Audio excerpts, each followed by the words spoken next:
Capítulo 16. Uma reflexão imoral.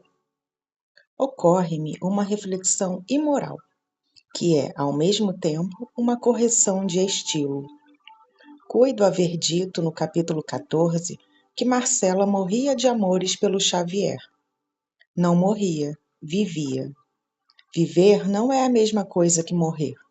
Assim o afirmam todos os joalheiros deste mundo, gente muito vista na gramática. Bons joalheiros, que seria do amor se não fossem os vossos dixes e fiados? Ou um quinto do universal comércio dos corações. Esta é a reflexão imoral que eu pretendia fazer, a qual é ainda mais obscura do que imoral, porque não se entende bem o que eu quero dizer. O que eu quero dizer é que a mais bela testa do mundo não fica menos bela se a cingir um diadema de pedras finas, nem menos bela, nem menos amada. Marcela, por exemplo, que era bem bonita, Marcela amou-me. Capítulo 17. Do trapézio e outras coisas. Marcela amou-me durante 15 meses e 11 contos de réis, nada menos. Meu pai, logo que teve aragem dos 11 contos, sobressaltou-se deveras. Achou que o caso excedia as raias de um capricho juvenil.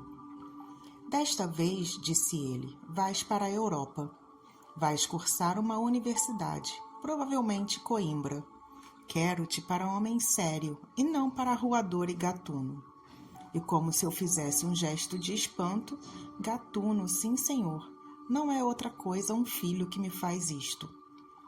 Sacou da algibeira os meus títulos de dívida, já resgatados por ele, e sacudiu-os na minha cara. Vês, Peralta, é assim que um moço deve zelar o nome dos seus? Pensas que eu e meus avós ganhamos o dinheiro em casas de jogo ou a vadiar pelas ruas? Pelintra, desta vez ou tomas juízo ou ficas sem coisa nenhuma.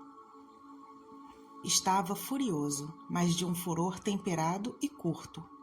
Eu ouvi-o calado e nada opus à ordem da viagem, como de outras vezes fizera. Ruminava a ideia de levar Marcela comigo. Fui ter com ela, expus-lhe a crise e fiz-lhe a proposta. Marcela ouviu-me com os olhos no ar, sem responder logo. Como insistisse, disse-me que ficava, que não podia ir para a Europa. Por que não? Não posso, disse ela com ar dolente. Não posso ir respirar aqueles ares enquanto me lembrar de meu pobre pai, morto por Napoleão. Qual deles, o hortelão ou o advogado? Marcela franziu a testa, cantarolou uma seguidilha entre dentes. Depois queixou-se do calor e mandou vir um copo de aluá. Trouxe-lhe a mucama numa salva de prata, que fazia parte dos meus 11 contos. Marcela ofereceu-me polidamente o refresco. Minha resposta foi dar com a mão no copo e na salva. Entornou-se-lhe o líquido no regaço. A preta deu um grito. Eu bradei-lhe que se fosse embora. Ficando a sós, derramei todo o desespero de meu coração. Disse-lhe que ela era um monstro, que jamais me tivera amor, que me deixara descer a tudo, sem ter ao menos a desculpa da sinceridade. Chamei-lhe muitos nomes feios, fazendo muitos gestos descompostos. Marcela deixara-se estar sentada, a estalar as unhas nos dentes, fria como um pedaço de mármore. Tive ímpetos de a estrangular, de a humilhar ao menos, subjugando-a a meus pés. Ia talvez fazê-lo, mas a ação trocou-se noutra. Fui eu que me atirei aos pés dela, contrito e súplice. Beijei-los, recordei aqueles meses da nossa felicidade solitária.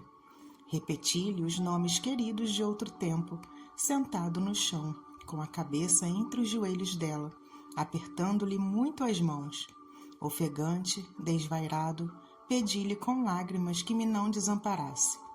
Marcela esteve alguns instantes a olhar para mim, calados ambos até que bradamente me desviou, e com um ar enfastiado, não me aborreça, disse. Levantou-se, sacudiu o vestido ainda molhado e caminhou para a alcova. Não, bradei eu, não hás de entrar, não quero. Ia a lançar-lhe as mãos. Era tarde, ela entrara e fechara-se. Saí desatinado. Gastei 2 mortais horas em vaguear pelos bairros mais excêntricos e desertos, onde fosse difícil dar comigo. Ia mastigando o meu desespero com uma espécie de gula mórbida. Evocava os dias, as horas, os instantes de delírio, e ora me comprazia em crer que eles eram eternos, que tudo aquilo era um pesadelo. Ora, enganando-me a mim mesmo, tentava rejeitá-los de mim, como um fardo inútil.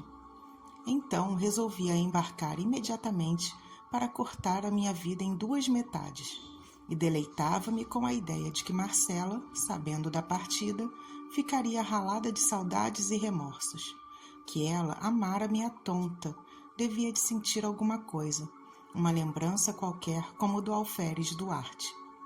Nisto, o dente do ciúme enterrava-se-me no coração.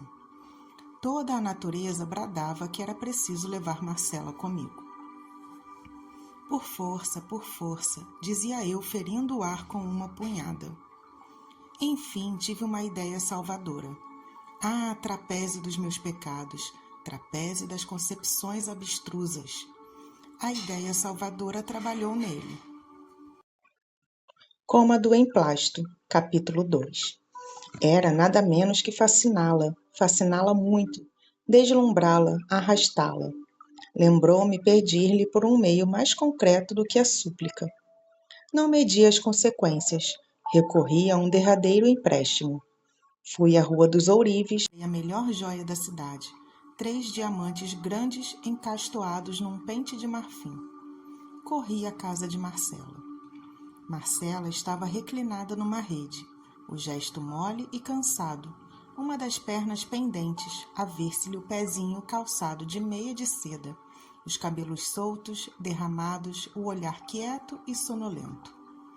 Vem comigo, disse eu, arranjei recursos. Temos muito dinheiro, terás tudo o que quiseres. Olha, toma, e mostrei-lhe o pente com os diamantes. Marcela teve um leve sobressalto. Ergueu metade do corpo e, apoiada num cotovelo, olhou para o pente durante alguns instantes curtos. Depois, retirou os olhos, tinha-se dominado. Então, eu lancei-lhe as mãos aos cabelos, coligi-os, enlacei-os à pressa, improvisei um toucado, sem nenhum alinho, e rematei-o com o pente de diamantes. Recuei, tornei a aproximar-me, corrigi-lhe as madeixas, abaixei-as de um lado, busquei alguma simetria naquela desordem, tudo com uma minuciosidade e um carinho de mãe. Pronto, disse eu. Doido, foi a sua primeira resposta. A segunda foi puxar-me para si e pagar-me o sacrifício com um beijo, o mais ardente de todos. Depois tirou o pente, admirou muito a matéria e o lavor, olhando a espaços para mim e abanando a cabeça com um ar de repreensão. Ora você, dizia. Vens comigo? Marcela refletiu um instante. Não gostei da expressão com que passeava os olhos de mim para a parede e da parede para a joia. Mas toda a má impressão se desvaneceu quando ela me respondeu resolutamente. Vou. Quando embarcas? Daqui a 2 ou 3 dias. Vou. Agradeci-lhe de joelhos. Tinha achado a minha Marcela dos primeiros dias. E disse-lhe. Ela sorriu e foi guardar a joia enquanto eu descia a escada. Capítulo 18. Visão do corredor. No fim da escada, ao fundo do corredor escuro, parei alguns instantes para respirar, apalpar-me, convocar as ideias dispersas, reaver-me, enfim, no meio de tantas sensações profundas e contrárias. Achava-me feliz. Certo é que os diamantes corrompiam-me um pouco a felicidade. Mas não é menos certo que uma dama bonita pode muito bem amar os gregos e os seus presentes. E depois eu confiava na minha boa Marcela. Podia ter defeitos, mas amava-me. Um anjo, murmurei olhando para o teto do corredor. E aí, como um escárnio, vi o olhar de Marcela, aquele olhar que pouco antes me dera uma sombra de desconfiança, o qual chispava de cima de um que era, ao mesmo tempo, o nariz de Bacbará e o meu. Pobre namorado das 1001 noites, vi-te ali mesmo correr atrás da mulher do vizir, ao longo da galeria, ela a acenar-te com a posse, e tu a correr, a correr, a correr, até a alameda comprida, donde saíste à rua, onde todos os correeiros te apulparam e desancaram. Então, pareceu-me que o corredor de Marcela era a alameda, e que a rua era de Bagdá. Com efeito, olhando para a porta, vi na calçada 3 dos correeiros, um de batina, outro de libré, outro a paisana, os quais todos 3 entraram no corredor. Tomaram-me pelos braços, meteram-me numa sege. Meu pai à direita, meu tio cônego à esquerda, o da libré na boleia. E lá me levaram à casa do intendente de polícia, donde fui transportado a uma galera que devia seguir para Lisboa. Imaginem-se resistir, mas toda a resistência era inútil. 3 dias depois, segui barra fora, abatido e mudo. Não chorava sequer, tinha uma ideia fixa, malditas ideias fixas. A dessa ocasião era dar um mergulho no oceano, repetindo o nome de Marcela. Capítulo 19. A bordo. Éramos 11 passageiros, um homem doido, acompanhado pela mulher, 2 rapazes que iam a passeio, 4 comerciantes e 2 criados. Meu pai recomendou-me a todos, começando pelo capitão do navio, que, aliás, tinha muito que cuidar de si, porque, além do mais, levava a mulher tísica em último grau. Não sei se o capitão suspeitou alguma coisa do meu fúnebre projeto, ou se meu de sobreaviso. Sei que não me tirava os olhos de cima. Chamava-me para toda a parte. Quando não podia estar comigo, levava-me para a mulher. A mulher ia quase sempre numa camilha rasa, a tossir muito e a afiançar que me havia de mostrar os arredores de Lisboa. Não estava magra, estava transparente. Era impossível que não morresse de uma hora para outra. O capitão fingia não crer na morte próxima, talvez por enganar-se a si mesmo. Eu não sabia nem pensava nada. Que me importava a mim o destino de uma mulher tísica no meio do oceano? O mundo para mim era Marcela. Uma noite, logo no fim de uma semana, achei ensejo propício para morrer. Subi cauteloso, mas encontrei o capitão, que junto à amurada tinha os olhos fitos no horizonte. Algum temporal? Disse eu. Não, respondeu ele estremecendo. Não, admiro o esplendor da noite. Veja, está celebrando. O estilo desmentia da pessoa, assaz rude e aparentemente alheia a locuções rebuscadas. Fitei-o. Ele pareceu saborear o meu espanto. No fim de alguns segundos, pegou-me na mão e apontou para a lua, perguntando-me por que não fazia uma ode à noite. Respondi-lhe que não era poeta. O capitão rosnou alguma coisa, deu 2 passos, meteu a mão no bolso, sacou um pedaço de papel, muito amarrotado. Depois, à luz de uma lanterna, leu uma ode horaciana sobre a liberdade da vida marítima. Eram versos dele. Que tal? Não me lembro o que lhe disse. Lembra-me que ele me apertou a mão com muita força e muitos agradecimentos. Logo depois, recitou-me 2 sonetos. Ia recitar-me outro, quando o vieram chamar da parte da mulher. Lá vou, disse ele, e recitou-me o 3º soneto, com pausa, com amor. Fiquei só, mas a musa do capitão varrera-me do espírito os pensamentos maus. Preferi dormir, que é um modo interino de morrer. No dia seguinte, acordamos debaixo de um temporal, que meteu medo a toda a gente, menos ao doido. Esse entrou a dar pulos, a dizer que a filha o mandava buscar numa berlinda. A morte de uma filha fora a causa da loucura. Não, nunca me há de esquecer a figura hedionda do pobre homem, no meio do tumulto das gentes e dos uivos do furacão, a cantarolar e a bailar, com os olhos a saltarem-lhe da cara, pálido, cabelo arrepiado e longo. Às vezes parava, erguia ao ar as mãos ossudas, fazia umas cruzes com os dedos, depois um xadrez, depois umas argolas e ria muito, desesperadamente. A mulher não podia já cuidar dele. Entregue ao terror da morte, rezava por si mesma a todos os santos do céu. Enfim, a tempestade amainou.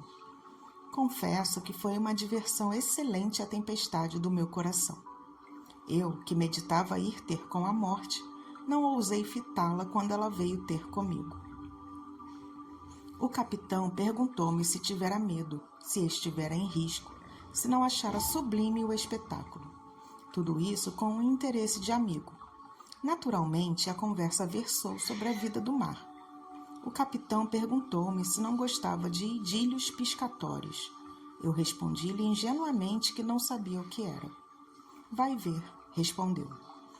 E recitou-me um poemazinho, depois outro, uma égloga e, enfim, 5 sonetos, com os quais rematou nesse dia a confidência literária. No dia seguinte, antes de me recitar nada, explicou-me o capitão que só por motivos graves abraçara a profissão marítima, porque a avó queria que ele fosse padre, e, com efeito, possuía algumas letras latinas. Não chegou a ser padre, mas não deixou de ser poeta, que era a sua vocação natural. Para prová-lo, recitou-me logo de corpo presente uma centena de versos. Notei um fenômeno. Os ademanes que ele usava eram tais que uma vez me fizeram rir, mas o capitão, quando recitava, de tal sorte olhava para dentro de si mesmo, que não viu nem ouviu nada. Os dias passavam, e as águas e os versos, e com eles ia também passando a vida da mulher. Estava por pouco.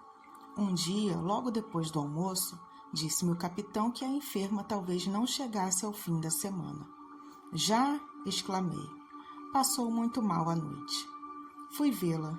Achei-a, na verdade, quase moribunda, mas falando ainda de descansar em Lisboa alguns dias, antes de ir comigo a Coimbra, porque era seu propósito levar-me à universidade. Deixei-a consternado. Fui achar o marido a olhar para as vagas, que vinham morrer no costado do navio, e tratei de o consolar. Ele agradeceu-me, relatou-me a história dos seus amores, elogiou a fidelidade e a dedicação da mulher. Relembrou os versos que lhe fez e recitou-mos. Neste ponto, vieram buscá-lo da parte dela. Corremos ambos. Era uma crise. Esse e o dia seguinte foram cruéis. O terceiro foi o da morte. Eu fugi ao espetáculo. Tinha-lhe repugnância.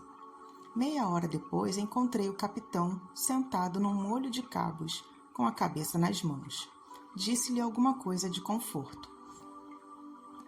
Morreu como uma santa, respondeu ele. E para que estas palavras não pudessem ser levadas à conta de fraqueza, ergueu-se logo, sacudiu a cabeça e fitou o horizonte com um gesto longo e profundo. Vamos, continuou, entreguemo-la à cova que nunca mais se abre. Efetivamente, poucas horas depois, era o cadáver lançado ao mar, com as cerimônias do costume. A tristeza murchara todos os rostos. O do viúvo trazia a expressão de um cabeço rijamente lascado pelo raio. Grande silêncio. A vaga abriu o ventre, acolheu o despojo, fechou-se, uma leve ruga, e a galera foi andando. Eu deixei-me estar alguns minutos à popa, com os olhos naquele ponto incerto do mar em que ficava um de nós. Fui dali ter com o capitão para distraí-lo. Obrigado, disse-me ele, compreendendo a intenção. Creia que nunca me esquecerei dos seus bons serviços. Deus é que lhes dá de pagar. Pobre Leocádia, tu te lembrarás de nós no céu. Enxugou com a manga uma lágrima importuna. Eu busquei um derivativo na poesia que era a paixão dele. Falei-lhe dos versos que me lera e ofereci-me para imprimi-los. Os olhos do capitão animaram-se um pouco. Talvez aceite, disse ele, mas não sei. São bem frouxos versos. Jurei-lhe que não. Pedi que os reunisse e mos desse antes do desembarque. Pobre Leocádia, murmurou sem responder ao pedido. Um cadáver, o mar, o céu, o navio. No dia seguinte, veio ler-me um epicédio composto de fresco, em que estavam memoradas as circunstâncias da morte e da sepultura da mulher. Leu-mo com a voz comovida deveras e a mão trêmula. No fim, perguntou-me se os versos eram dignos do tesouro que perdera. São, disse eu. Não haverá estro, ponderou ele, no fim de um instante, mas ninguém me negará sentimento, se não é que o próprio sentimento prejudicou a perfeição. Não me parece, acho os versos perfeitos. Sim, eu creio que versos de Marujo. De Marujo, poeta. Ele levantou os ombros, olhou para o papel e tornou a recitar a composição, mas já então sem tremuras, acentuando as intenções literárias, dando relevo às imagens e melodia aos versos. No fim, confessou-me que era sua obra mais acabada. Eu disse-lhe que sim. Ele apertou-me muito a mão e predisse-me um grande futuro. Capítulo 20. Bacharelo-me. Um grande futuro. Enquanto esta palavra me batia no ouvido, devolvia eu os olhos ao longe no horizonte misterioso e vago. Uma ideia expelia outra. A ambição desmontava Marcela. Grande futuro? Talvez naturalista, literato, arqueólogo, banqueiro, político ou até bispo. Bispo que fosse, uma vez que fosse um cargo, uma preeminência, uma grande reputação, uma posição superior. A ambição, dado que fosse águia, quebrou nessa ocasião o ovo e desvendou a pupila fulva e penetrante. Adeus, amores, adeus, Marcelo. Dias de delírio, joias sem preço, vida sem regime, adeus. Cá me vou às fadigas e à glória. Deixo-vos com as calcinhas da primeira idade. E foi assim que desembarquei em Lisboa e segui para Coimbra. A universidade esperava-me com as suas matérias árduas. Estudei muito mediocremente e nem por isso perdi o grau de bacharel. Deram-mo com a solenidade do estilo, após os anos da lei. Uma bela festa que me encheu de orgulho e de saudades, principalmente de saudades. Tinha eu conquistado em Coimbra uma grande nomeada de folião. Era um acadêmico estroina, superficial, tumultuário e petulante. Dado às aventuras, fazendo romantismo prático e liberalismo teórico, vivendo na pura fé dos olhos pretos e das constituições escritas. No dia em que a universidade me atestou, em pergaminho, uma ciência que eu estava longe de trazer arraigada no cérebro, confesso que me achei de algum modo logrado, ainda que orgulhoso. Explico-me. O diploma era uma carta de alforria. Se me dava a liberdade, dava-me a responsabilidade. Guardei-o, deixei às margens do Mondego e vim por ali fora assaz desconsolado, mas sentindo já uns ímpetos, uma curiosidade, um desejo de acotovelar os outros, de influir, de gozar, de viver, de prolongar a universidade pela vida adiante.